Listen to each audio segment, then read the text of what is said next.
Hey guys, here we go into a video about J'Leon Love and his fight against Benavidez last weekend.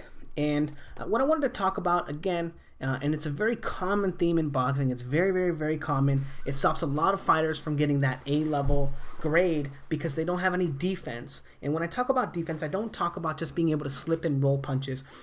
I talk about after you throw your punches, moving off the line. Now, we have, kind of flashy J'Leon Love trying to throw a combo here.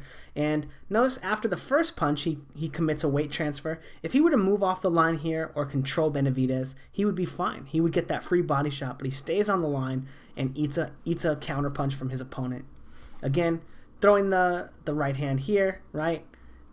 Staying on the line, eating a counter, not setting his punches up. Now notice what he does here. He doesn't eat a counter when he throws that right hand. You can see Benavidez going for the hook, but he misses. He misses the timing. You can see that J'Leon Love is going to use some defensive responsibility and roll the shot. Very Mayweather-esque.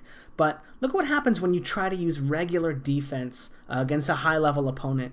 Benavidez feints him, gets him out of position, catches him with the hook right there. Super easy. Feints him again. And look at Benavidez moving off the line, right? He doesn't stay on the line with J'Leon Love. He shoots that first shot, throws the hook, and starts circling and lands the second hook. Again, demonstrating that he understands the things that J'Leon Love is lacking. And look at how J'Leon Love is able to land these free body shots, right? He does a decent job of controlling here with his lead hand, but it was still a little too slow if Benavidez was looking to counter him.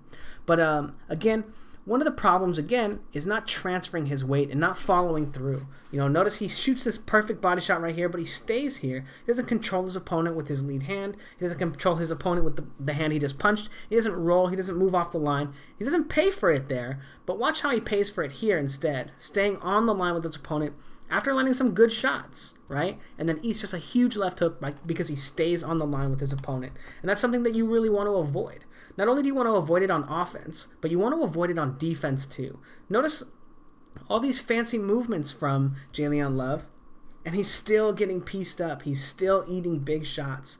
Watch some of these right hands that he's going to eat. And he's using this head movement. This is what people call head movement, right? Boom, just walked into that shot beautifully because it's so easy to feint your opponent because when they're using this kind of defense, they always have to react to what you're doing. They never feel safe because he's not controlling his opponent. He's not feinting. He's not giving his opponent different looks. He's just going up and down trying to hope to slip and roll punches. And while the commentators are telling him that he should be bringing his hands up, we're going to see in this next clip what happens when you throw a three-punch combination, boom, and then you bring your hands up perfectly. There's literally nowhere else you would ever tell J'Leon Love to put his hands right here, but he still gets pieced up with a combination. And that's because after you throw your punches, you have to move off the line with your opponent. You're never safe with your opponent that close. When you're not feinting, you're not controlling the distance, you're not giving your opponent different looks, and you're not moving off the line. Now, we're going to look at a training video of mine. This was me today. Forgive my... me being a little chubby. But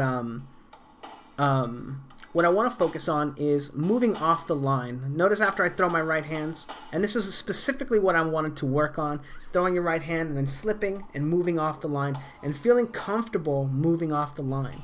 Now, another thing is, when you punch the bag, punch through the bag. Don't allow the bag to block your weight transfer. You don't have to hit it hard, but don't allow the bag to block your weight transfer. Go through the bag so it allows you to get your weight into the next punch. Again, like the way that I'm able to get the weight through the left hook here is by transferring all my weight and going through.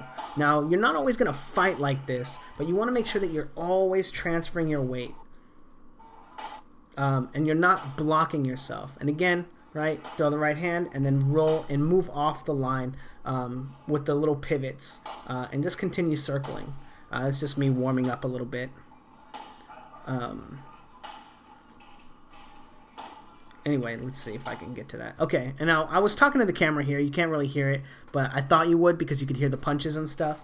But it's me talking about controlling the bag after. So as you can see, I'm going to go all the way through with the bag, boom, right? In a way that you can practice moving off the line. Just control it with the same glove after. use it to counterbalance and pivot yourself off the line. Notice how my weight is all on my left leg, and I pivot it out and then turn my hip, and now I go back into the next punch, control the bag, move off the line. And you can just continue to do that and control the bag with both hands. But what you want to make sure is that you're practicing this. When you throw your shots, you don't have to control it. You can just land the shot and then move off the line. Bam.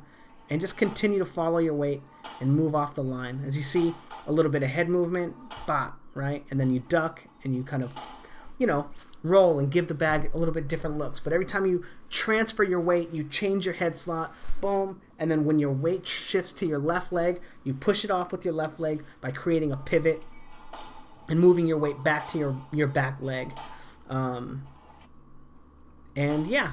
Anyway, let me know what you guys think in the comments below. Don't forget to like, comment, and subscribe, and let me know what you think. And don't make fun of me too much. It's been a long time, guys.